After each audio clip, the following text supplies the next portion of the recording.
My name is Connor Petrey. I'm here with Cinefied.com. It's a pleasure to get to speak to the two of you. Grind is an anthology that really stunned me. Every segment of the film just kept getting progressively more crazy, and it's very rare that you find an anthology that's able to just be a blast all the way through. There's usually one that just does not hit the mark. And I'm curious Mhm. from both of you, why do you think this one nails it so much? Why do you think it works? I Yeah, think because I we, I yeah, think go for it's it. go ahead, Jessica. Go ahead. No, no, no, no. I was just going to say, I think it's because we all, not to speak for everyone, but I think the filmmakers and all of us really relate to it. Like we really are just out here drowning in hustle culture, truly, because I think as artists right now, it's kind of hit us the harder or the hardest, all of this optimization and the way everything's contracting. And so I think sometimes they say, write what you know. So I don't know Yeah. if that's maybe part of it. Barbara, what were you going to say? I was just gonna say, I just think the premise of the hustle culture and the grind of life is so prevalent right now in our culture, like you're saying, but it's it's also why did nobody ever think of this? This is I've never seen an anthology that has a foundation like this. Usually, if you get a horror anthology, it's about a holiday, it's Halloween or it's Christmas or it's, having to do with something else. Like some of the VHSs are like VHS tapes. But this is starting from a premise that I think everyone can relate to, especially in our culture today, about never having enough money and always having to figure out what you can do to make a little bit more to fill up your bank account and the promises that are made to people when they do these little jobs. They just you never reach the goalpost that you're going for. There's always a new end game that you're trying for, and it's becoming more difficult because we're being paid less in our culture than we were years ago. It costs more money to live, but pay hasn't gone up. So it's a real problem, and the grind is real. Yeah, no, I mean that's a great way to put it, and maybe that is why it's stuck out so much as such a unique concept because we just haven't really seen anything quite like it, and especially with how relatable it is with just everyday life these days. I mean, this is Yeah, obviously to the extreme and to the paranormal and supernatural, but it gets the yeah. point across. It is to the extreme, and especially the one that really affected me was content moderation about the guy that had to watch these horrible videos that are online and say whether it needs to be taken down or flagged or whatever. That's a real job, Mhm. that Yeah. people have to watch horrible things on the internet and say yes or no. I mean, how do you not go crazy after watching that for a few days?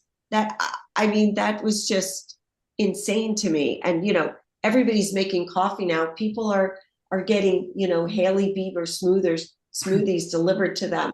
One smoothie delivered to you wherever you need to go. So the jobs right now are it's kind of crazy. What we're facing. And it No, drives, yeah, yeah, go ahead.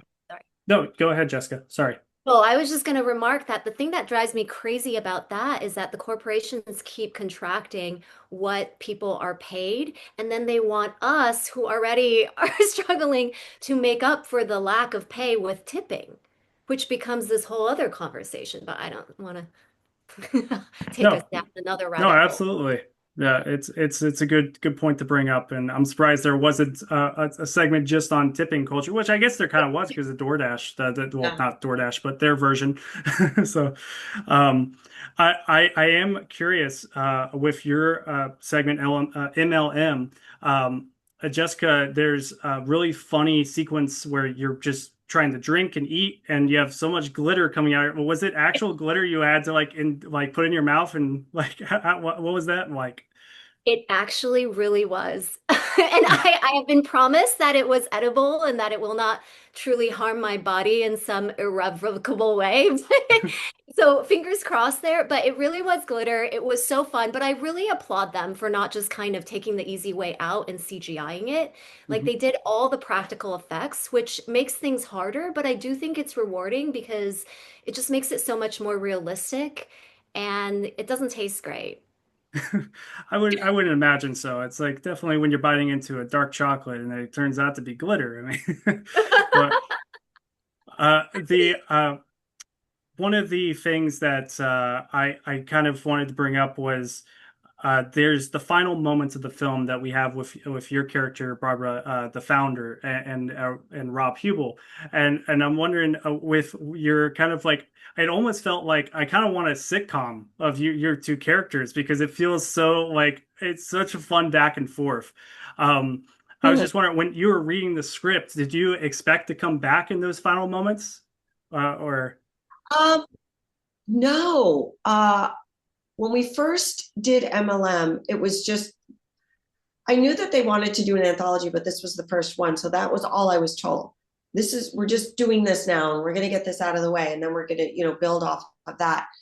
And I think after they put all the segments together, they decided, oh, we need the founder to be married to Rob and his character, and then come back at the end and like do a little wrap up with, I don't want to give anything away, but with the thing that we get delivered, that Mhm. also alludes to the segment in the coffee shop. Yeah. And so they said, you're just going to be married to Rob, and the head of this whole company is the Dragon Company, and you're in charge, Barbara, but there's other people in charge of you. So as much as um, I'm taking advantage of Jessica's character and Courtney's character, and many other thousands of ladies probably, um, there's probably other people that are taking advantage of me and Mhm. my husband. So the chain, it goes up the ladder. But it was really really fun to work with Rob. I've worked in the horror genre for 40 years, and I've done a little bit of comedy, but I want to do more. And so to work on a comedy anthology and to work with Rob and to play his wife was like, oh my god, it was a dream. Well, I am out of And time, so but oh, sorry, I didn't mean to interrupt you. yeah, no, that's fine. Sorry.